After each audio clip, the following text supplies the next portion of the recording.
खुलुमबाय आंनि बे डेली आपडेट बड' इउटिउब चेनेलाव नोंथांमोनखौ बरायहरनाय थाबाय। दिनै आं नोंथांमोननि गेजेराव मोननैसो खौरां लानानै फैदों। आं आसा खालामो नोंथांमोना भिडिअखौ जोबजासिम नायलांगोन आरो लोगोसे चेनेलखौ साबस्क्राइब खालामनानै लागोन। दिनैनि मोननैसो खौराङाव दङ। सेथि खौराङाव दङ गुजरातआव थाद'नाय गैयै रोजा अखा हानायनि जाहोनाव गुजरातनि बान्दोफोरा आरो दैमाफोरा उसिफावदों।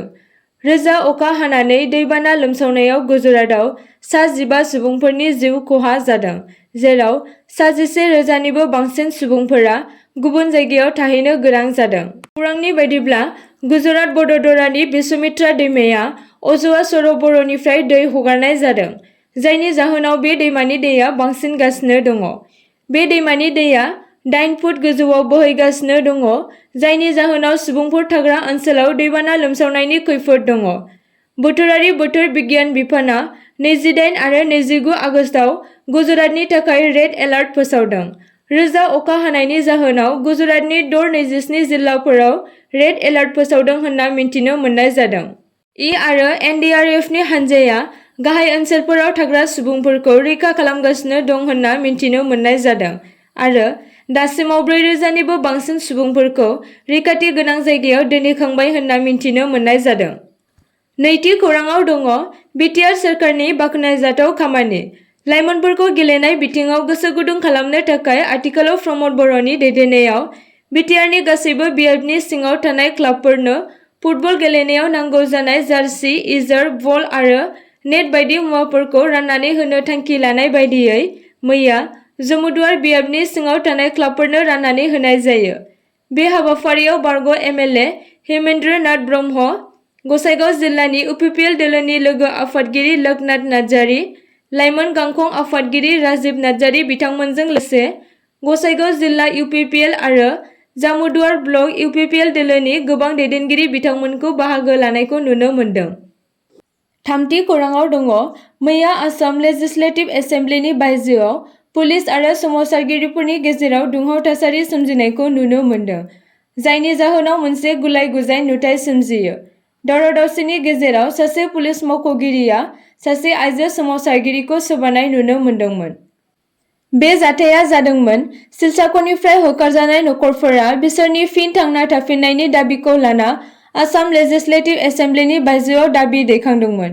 बिथांमोना दाबि खालामो दि जेराव सोरखारा बायजोनि सुबुंफोरखौ थांफिननो राहा लागासिनो दङ, बियो होखारनाय हाबाफारिनि जाहोनाव न' गैजायै थागिबि असमिया नखरफोरनि दुखु खस्थ'खौ सुफुंनायाव फेलें जादों होनना फोरमायदों। सोमावसारगिरिफोरा आखायाव प्लेकार्ड लानानै रायजो सोरखारखौ थागिबि असमिया सुबुंफोरखौ नेवसिनायनि अजद होनानै स्ल'गान होदोंमोन आरो अजद होनाय बायदियै आयेन बेरेखा बांलादेशी हाबफैग्राफोरनो थाग्रा खुलिफोरखौ होदोंमोन होनना फोरमायदों। गुवाहाटी पुलिस कमिशनारआ बे जाथायनि सायाव नायबिजिरनो बिथोन होदों, जेराव सासे आइजो पुलिसआ आसाम आयेन आफादनि मोखाङाव सासे आइजो सोमावसारगिरिखौ सोबानायखौ नुनो मोन्दोंमोन। ब्रैथि खौराङाव दङ बिटिआरनि इएम रेवरेवा नार्जिहारीखौ इएम मासिनिफ्राय बोखारनाय जाबाय। सरकाराव थानानै बिटिआर सोरखारनि हेंथायै बाथ्रा बुंनायनि थाखाय इएम रेवरेवा नार्जिहारीखौ बिबाननिफ्राय बोखारनाय जाबाय। रेवरेव नार्जिहारीया बिटिसिनि दारिमिन आरो फालांगि लिगेल मेट्र'ल'जी बिफाननि सासे मावफुं सोद्रोमा महरै बिबानाव दंमोन।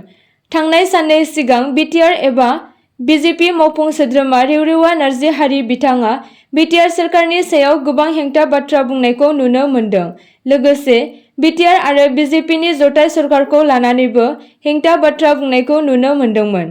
क'क्राझाराव जानाय बिजेपिनि हाबाफारियाव बाहागो लानानै रेवरेव नार्जिहारीया प्रमद बर' बिथांखौ गोख्रों रावजों सोंखारिना बुंदों दि प्रमद बर'आ जेबो खामानि गैया आरो बिथाङा गावनो जेबो हाबा मावाखै आरो मावफुं सोद्रोमाफोरनो जेबो खामानि होआ होनना बुंदोंमोन। बे बाथ्रानि सायाव गोख्रों राहा लानानै बिथां रेवरेवा नार्जिहारी इएम बिफाननिफ्राय बोखारनाय जाबाय होनना गभर्नरनिफ्राय मोनसे नटिस सफैदों होनना फोरमायदों। बाथि खौराङाव दङ टेट फोरोंगिरि थिसनथाइ होनायनि सायाव गोजोननाय गैयै सोमजिनायनि आदबजों बनसुनि बानजायनायाव दिनै क'क्राझाराव थानाय डिरेक्टर अफ एडुकेसन मावखुलिनि लांगोनायाव सोमावसारनाय हाबाफारि दिन्थिफुङो। हाबाफारियाव बनसुनि आफादगिरि बनजित मनजिल बसुमतारीजों लोगोसे गुबुन गुबुन बिबाननि बिबानगिरिफोरा गोख्रों खुद्रिसारनाय दिन्थिफुंदों। आसा खालामो नोंथांमोना भिडिअखौ नायनानै मोजां मोनगोन आरो चेनेलखौ लाइक आरो साबस्क्राइब खालामनानै लागोन।